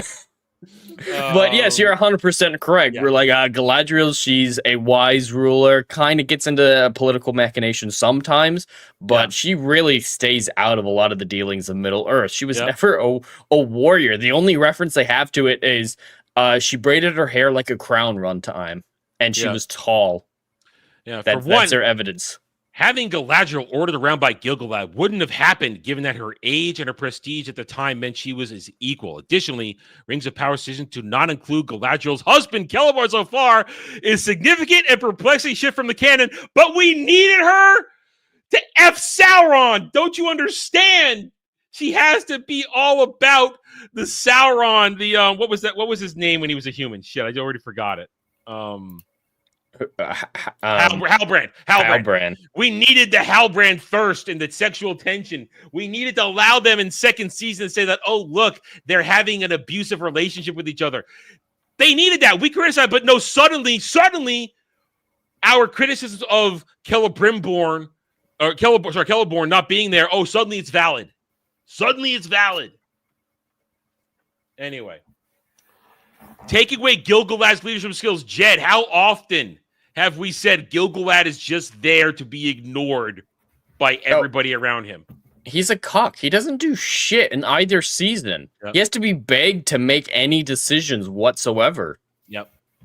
But it's like, shut up. He's daddy on the battlefield now in his moo-moo fighting orcs. Just shut up. All right. Retconning Mordor's origin. Or giving it one. It had an origin. Morgoth made Mount Doom during the First Age, and it was already there. But having Mordor be created when an old man sticks a sword into as a key to unlock a dam to fire water that literally had to travel uphill into a volcano to create steam and a reaction to make a volcano. Open-topped volcano. We were told, shut up, it's cool. First season, we were told, shut up, it's awesome. We were told that. I think the rule of cool is one of the most damaging things to entertainment these days. And so I'm glad people are finally turning against this scene. Because, yeah, that was the thing. Oh, the rule of cool. It doesn't matter that it's nonsense. It was pretty to look at. Yeah. Doesn't matter. It doesn't make sense. Doesn't matter. It's great. It doesn't matter that she couldn't find the symbol on a map for 1,000 years. Didn't matter. Orcs were smarter than Galadriel. Yeah, it didn't matter that that the elves in their towers or watchtowers didn't see them digging like 100 miles worth of trenches and ditches. Gravity-defying trenches. So there you go. Okay, we're not including the major Elven Rings retcon, putting the Elven Rings first instead of last. We were told, shut up, it's cool. Jed, with only 3 to go after this, 7 out of 10 so far. We said all these things were criticized for years, weren't we? Every single one. Every single one of these. I'm guessing Gandalf for wizards in the Second Age might be one of the last 3. Something Gandalf related, I imagine, will be there. Don't be smart and have an intelligent mind. Yeah, don't do that. You're ruining my fun. The Orc Rebellion made Sauron look weak. Yeah, we said this is having the orcs not serving Sauron, having Adar be a rebellion. It was dumb. It was Adar's stupid. done more villainous things in the show than Sauron. Yeah, Sauron's just been around most of the time. It's not his fault, Jed. If Galadriel just loved him, he wouldn't have become evil. Okay? Yeah, he's just evil incel. Yeah. And there it is. Breaking canon by inserting Gandalf into the story. He's not whole of season 1, he's not Gandalf. He's not going to be Gandalf. Season 2, Are you a grand elf? It was so bad. I love how they were so mad at us for saying that he was Gandalf in the first season. Yeah. Now they went very quiet. They will call me Gandalf, won't they? So again, shut up. It's cool. Doesn't matter. No, the wizards did not land until after the Second Age. So, and then number one, making a show about Middle Earth without a key source, without the rights. Jed, what was the very first thing we all said when this was announced? You can't write a series on 110 pages of appendices. You can't do it. We were told, shut up. Shut up. Let them cook. Let them cook. Yeah, their source material consisted of 50 pages of appendices that they were using. Yeah. I mean, so this, because they didn't do anything with the first stage. They did nothing because they couldn't, because they didn't have the right to it. So this was the original complaint. You can't make this show because you don't have the source material. But it was said, no, they can work with it. Let them write something original. It'll be respectful. But we just literally all 10 of these things. We said all these things, and for years we're told you don't like this because you don't like black elves. You don't like Galadriel being a strong, powerful Whammons. You don't like this stuff. Oh, don't you like it that somebody's gay over here or some shit like that? That's all we were told. Well, does this to you scream they're canceling this shit after season 3? It screams to me that they're doing that. Yeah, they're not paying the Access Media has changed its mind. Yeah. They're not going to carry the water anymore. Mm-hmm. They know that somebody knows there's an escape hatch clause for a payout to ditch the remaining 2 seasons after season 3. I love that people are saying that this is Elon's fault. What? That taxpayers aren't paying Access Media to prop up diverse stories anymore. USAID, yeah. Okay, so I just wanted to bring this up because during Rings of Power, when it was coming out, one of the biggest things that we had fun with at the time was showing how bad its Rotten Tomatoes score was. Because when something is so bad, you can't stop it from being rotten. You can't stop it from the popcorn bucket turning over. You can't stop it. And Rings of Power is the biggest example of just complete failure for 2 seasons. But for the past several weeks, past month actually, month and a half, I've been watching for cases, and we're going to see it now with Andor too, because we're seeing it. Wheel of Time, Andor, and other certain things. They are trying to tell us that these great scores on Rotten Tomatoes are why it's so good, on why it needs to keep going, why Wheel of Time needs to be renewed again, because it's got an overall 75% score with 88 it's all critics, but you look at the top critics, it's 55%. It's not overall. It's barely got a tomato, and when you look at the audience stuff, when you look at the audience is actually watching, this is where my argument's going to come in. To try and tell me that something for season 1 that we don't even know, it says 5,000 because that's a new thing. It just says if it goes over 5,000, it just says 5,000 plus. So it says for season 1 of Wheel of Time, 5,000 plus. For season 2, only 2,500 plus. For season 3, which just ended last week, only 2,500 plus. We go over to Andor for season 1. Where is it?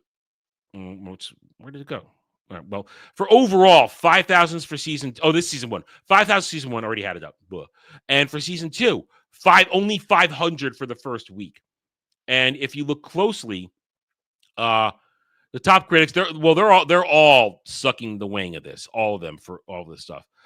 But I want to present you this. So you look at this stuff, and I'm just going to get off the screen because I don't keep looking at it. You bring up this stuff right here. What is the point of Rotten Tomatoes anymore? We know it's been broken for 6 years since they altered it for Captain Marvel. Now it's for movies. But then suddenly they started making it for TV.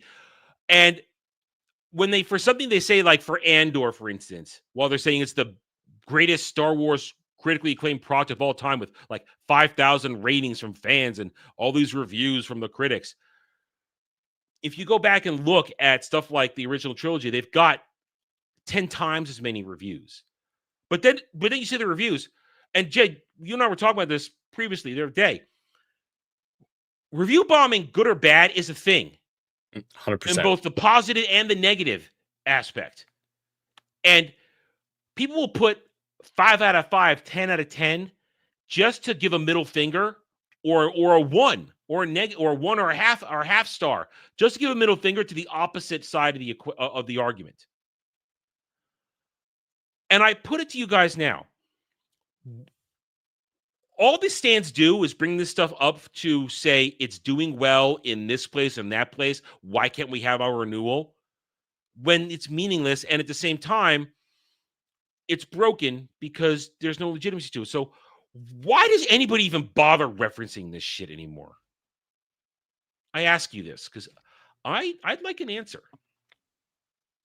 The main answer I can think of is, unfortunately, I don't think there's a better alternative out there. I'd love there to be another site like Rotten Tomatoes out there that doesn't have a long history of manipulating the scores and shady stuff going on. I'd love to say that there was just a massive site where people reviewed it honestly, but there really isn't. We can't trust IMDb because Amazon controls it. Metacritic, just not enough people use it to make it accurate. And the same thing for a lot of the other ones out there. That Rotten Tomatoes, I only ever look at it as a source of entertainment. Like when Disney Doctor Who comes out and it's like 10% on Rotten Tomatoes, or whenever something like that happens, I can point and laugh at it. But it absolutely can't be used as a serious metric. But people who are looking for serious metrics, they don't have an alternative. And so what else are they going to do is just hope that Rotten Tomatoes is being accurate this time. Dre? Yeah, Jed kind of hit it on the head. Like there's nothing really else to actually have the measuring stick. And which is why, well, first of all, which is why that platform is pretty much freaking dead, especially after they change you have to have a Fandango account and all other Yeah. That. Yeah. So it's just it's all a bunch of corrupt bureaucracy at this point, and Rotten Tomatoes has no real value except for us, like Jed said, is for entertainment value or to see how much people are really drinking the Kool-Aid, or because we know that this stuff is garbage. It doesn't, your brain, unless you're just so completely immersed in your own farts, your brain is going to tell you when something is of quality or not. And if you then proceed to be like and cope all the way to, oh, it's really actually good because somebody's scissoring somebody, like you have to find a way to justify in your own brain on why this joint is actually good. It's like Rotten Tomatoes has been around for so long that it's the biggest game in town, and nothing else is big enough to touch it. And that's just the way it is. And it's unfortunate because we know unequivocally that we cannot trust it at all. So it's just there because it's kind of like it's McDonald's, you know? It's McDonald's. McDonald's is going to be here forever. When our children's children is going to be here, McDonald's will be here. But we know that McDonald's is not good for us. We know the food is garbage. But nonetheless, when you have a drunken stupor, that is the place you're going to stagger into. You know it's going to be bad for you, but you know it's going to be sustenance. That's what Rotten Tomatoes is. It's the McDonald's of media review. It's going to be here even though it sucks.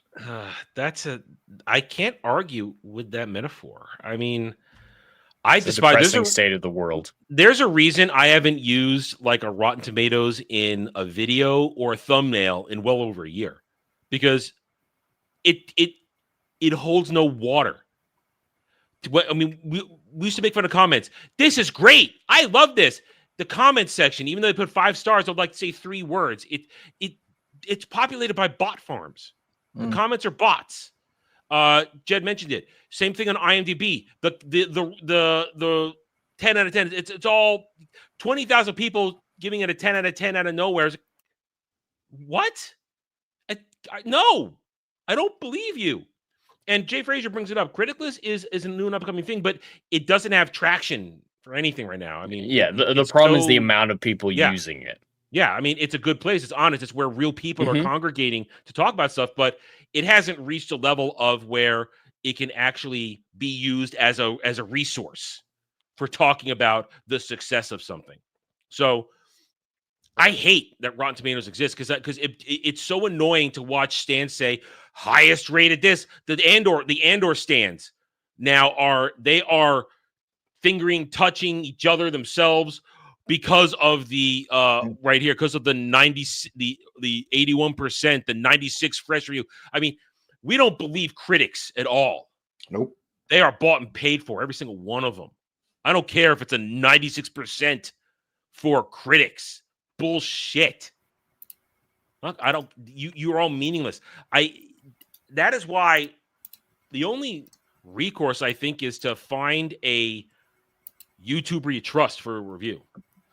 You can trust me, but find a YouTuber you trust for a review on something and listen to what they have to say. Listen to who they maybe recommend to go listen to, and then do the research. You know, make sure they have a history of giving an even take, that they don't let the objectivity and subjectivity get out of balance. But this Rotten Tomatoes disgusts me because it was legitimate once upon a time. Yes, it was. And then Disney had to protect Captain Marvel. The and it's never been the same since. The only time I ever used it was many, many, many years ago. I think it was pre-2010. I just accidentally stumbled across it, and I was looking at something. There was a film I liked. I can't remember for the life of me which one it was. I was looking at this girl and thinking, hang on a minute, that doesn't make any sense. It's a good film. Why are you doing that? And actually, it was actually a good film. And I was like, yeah, sorry. And I never used it ever again since. Well, but I want it to go away, but Dre's right. It's not going to go away. Oh, it's not going to go away. And so it's McDonald's. So it's not going to get any better. Nothing's going to get fixed. So we have it's go out into the wilderness and hope you find something solid to give you an actual take on this instead of a propagandized, bloated version meant to be used by water carriers to support crap. So it wasn't a heavy discussion, but I wanted to bring it up because Rings of Power, even though it failed, the critics kept saying it's great. And Rotten Tomatoes kept saying it was great. The fans on that kept saying it was bad, but even then they said, "Oh, ignore what the fans are saying. It's being review bombed." So that's I just wanted to make that statement. Also, because we were struggling for topics, we could have ended 15 minutes early. We actually didn't need it, but it was in the title, so I felt I had to actually go through with it because we got way more out of everything than I thought. But you know what? We reached the finish line. We're there. Let's say our goodbyes and farewells and get about our day. Jed, what's your week look like? Well, everyone can find me on YouTube and Kick at Hollywood Scholar. We've got Doctor Who Cares reviews tomorrow night, and there's so much to talk about, including the overnight figures that we didn't get a chance to talk about today. Yeah, let's save for tomorrow. We'll save them for tomorrow. All right, don't look them up. You wanted your fresh reaction online. I won't, unless Twitter spoils it for me, I won't see it. I do want to say, though, that there is some happy news going on with Assassin's Creed Shadows right now. The new game, Expedition 33, which I don't know much about, but they decided to release their sales figures, which is a novel thing. Oh, boy. 1 million sales in 3 days. I'm one of them. My copy's on the way. It's going to be hell yeah. It's going to be 2 weeks till I get it for some reason, but it's on the way. I'll be streaming it. I'll talk about that in a minute, though. But Assassin's Creed Shadows still hasn't released any sales figures. They just said we had 1 million players early on. Yay. Well, Expedition 33 saying units sold, which that's made a lot. 30 people. A 30 development team. 30 men from former Ubisoft devs, from what I Hey, understand. so good Ubisoft devs, Yeah. I'm guessing. Former If it wasn't Ubisoft turn-based combat, I would definitely be more interested in it. I am But so excited I for might play turn-based. it at some point. I'm so excited for some good old-fashioned turn-based combat where I don't have to be like, and here what God is yelling at me, dodge better. I'm so excited for turn-based combat. I love. I'm really glad it's popular. We need to go back to turn-based combat. Final Fantasy needs to go back to turn-based combat. Square Enix, I know you're listening. No, you're not. Anyway, all right. All right, and we'll talk drive-in in a minute.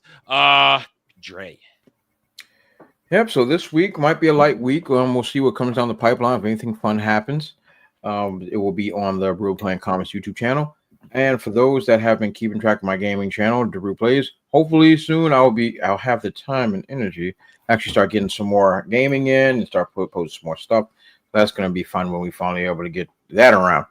Also, you can follow me on Twitter at thebrute00, on Instagram. Wait, yeah, all the same thing. Yeah, they're all the same. So yeah, the Brute00 on everything. Okay, Dragon Lady. Well, I've been mostly binging the James Bond collection on DVD. Finally got around to watching the films for the very first time, and I'm actually enjoying myself with them. That's good. You stop at The World Is Not Enough. You just stop right there. I was actually thinking one more. Die Another Day is shit. All right, two more. Oh, whatever. Casino Royale. You gotta watch Casino Royale. F. Craig. Which version of Casino Royale? No, not the spoof. The spoof is funny, but it's not real James Bond. I mean, it's not real James Bond. There's one Craig Bond, I think. Don't listen to him. Yeah, but yeah, that's good though. That's good. Watching real Bond. I've been debating about whether or not to watch Craig's one and just Casino Royale and just leave it at that, or just you don't even need leave it before him. Stop it. World's not enough. Anyway, don't watch Die Another Day. It's garbage. Hey man, it's garbage. It's garbage. You Pierce out of this, man. Don't do that to me. Pierce has 3 great Bond movies: GoldenEye, Tomorrow Never Love Dies, GoldenEye. and The World Is Not Enough. We pretended Die Another Day didn't happen. Oh, Die Another Day is not a great Bond movie, but I like it. I enjoy that joint. It's not great, but I enjoy it. By North Koreans, I hate that. Yeah, it was weird. None of that the man getting movies beat throughout his entire intro. That was crazy. Well, they made that movie to try and get Halle Berry a spinoff as Jade, and that tanked right. Nobody's like, no, we don't want this. Nobody wants this. I mean, she was hot, so that was. I hate that movie. Anyway, I have I have every Bond movie I like. I mean, I don't hate Roger Moore, but I only like really a couple of his. I can't stand Roger Moore, and there's somebody in the comments. There's somebody in our comments that loves Roger Moore. He will remain nameless. But there's somebody in our comments that loves Spy Roger Who Moore. Loved Me is a great movie. That's a great one. That's awesome. But Sean Connery is the man. He is. Oh yeah, number no one. question. All right. As for me, if you haven't already watched it, go check out my review for Shooty Who Season 2, Episode 3. The Well. It's up. Enjoy it. Tomorrow night, as Jed said, we will be doing Doctor Who Cares reviews at 9 p.m. Eastern, followed by Mellow Mondays, where for the next 6 weeks, rolling into Mellow Mondays off of Who Care reviews, I will be somewhat brain dead. So it's going to be stupid shit will happen, and Sam and Devil and whoever else shows up will make fun of me most likely because I will say dumb things and not think things through. But I can't be blamed. An You hour should of call it talking mellower Mondays. How about not? Anyway, so tune in for those tomorrow night. You can see Who Cares reviews on my channel, Jed's channel, and Dermy's channel as well. Rest of the week, I am, as I said, curious to see what the next batch of Andor will stir up in terms of if there'll be any controversy, because Tony Gilroy has basically said he's an asshole and doesn't give a F about what he writes and a lot of other stuff that I didn't bring up today. So there's that. We'll see what the week brings with other news. Gaming. Right now, as I said, we brought it up. My Expedition 33 is on the way. It'll get here at some point in May. So when that happens, we'll be doing that for Gaming Stream. And I am happy to announce that Gung Ho Games finally got a clue and they allowed pre-orders for Lunar Remastered Collection outside of Amazon. And I have secured a copy at relatively the normal price, only a couple bucks more. So I'm okay with that. I consider that tax. Would have paid that much more in tax anyway. So at some point in May, I will get a physical copy of Lunar Remastered, which will also go on the gaming streams. And other than that, until then, you can catch me probably playing Mass Effect 3 because I feel like it gaming. And if you miss any gaming on the main channel here, I don't private them, but I do unlist them, but they are on Renaissance Nerd Arcade, link in the description below. Everything gets re-uploaded there eventually. Sometimes I forget, but it does get re-uploaded there. You can catch it over there as well. Other than that, I will be on Ballbusters as usual this Friday. I have no idea what we're doing. I never know what that horrible thing is going to reveal. Jed has new scars from last week because he was on, and we will do that. And other than that, we've got Drive-In continues. We're back to normal on that. This week, we will be joined by our good friend Joe Rosie, and we'll be watching her choice of a movie, Clueless. Jed's never seen it. Film. Jed's never seen it. No, Jed's going to hate it. Jed's going to hate it. It's basically Jane Austen's Emma in a modern setting. It is based on that, but Jed's still going to hate it. He's going to hate every second of it. And then Saturday will probably more co-op this week. We're doing that again for a bit, and then we will be back here next Sunday for another roundtable, 2 p.m. Eastern. Thank you, one and all, for joining us. We appreciate everything you bring. Without your support, guys, we don't get to do this, and we will continue to do it with your support. Remember to hit that like button, subscribe to everybody's channels, and we'll catch you next time. Until then, take it, everybody. Have a good night or day wherever you may be.